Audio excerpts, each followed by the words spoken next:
एक आदमी एक बार एक जंगल में टहल रहा था और उसने देखा कि एक खूबसूरत विदेशी पक्षी आराम से बैठा है। वह उसे एक पालतू जानवर के रूप में रखना चाहता था।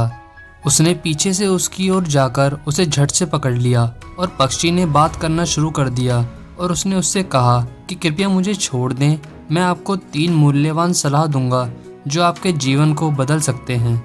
मैं आपको पहली सलाह तभी दूंगा जब आप मुझे जाने देंगे, दूसरा तब जब मैं उस शाखा तक उड़ जाऊं और तीसरा तब जब मैं पेड़ के बहुत ऊपर तक उड़ जाऊं। वह आदमी तुरंत सहमत हो गया और पक्षी को जाने दिया।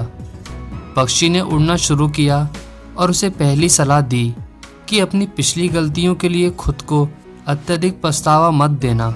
जैसे ही आदमी उस पर विचार कर रहा था कि पक्षी उड़ गया और एक शाखा पर बैठ गया और वापस बोला, और दूसरी सलाह यह है कि किसी भी चीज़ पर विश्वास मत करना जो सामान्य ज्ञान के खिलाफ जाता हो और जब तक कि आपके पास पहले से उसका पक्का सबूत न हो। अब पक्षी पेड़ की चोटी तक पहुंच गया था और हंसने लगा और उस आदमी से कहा कि तुम मूर्ख हो, मेरे शरीर के भीतर 2 बड़े गहने हैं।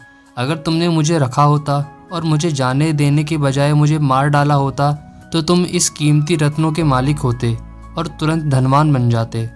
वह आदमी पछताया और कहा कि मैं इतना मूर्ख कैसे हो सकता हूँ, इस मूर्खता की वजह से मैं जीवन भर पछताऊंगा।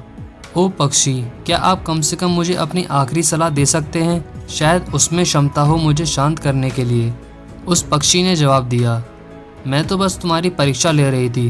तुम मुझसे और सलाह मांग रहे हो, लेकिन क्या तुम्हें यह एहसास भी हुआ कि मैंने तुम्हें पहले जो सलाह दी थी उन्हें तुमने पहले ही नज़रअंदाज कर दिया है? तुम्हें तीसरी सलाह कैसे दूं? पहले मैंने तुमसे कहा था कि पिछली गलतियों के लिए अत्यधिक पछतावा मत करना और खुद को पीड़ा मत देना, और फिर भी तुमने मुझे जाने देने के लिए खेद किया और खुद को पछतावा करने के लिए कोसा।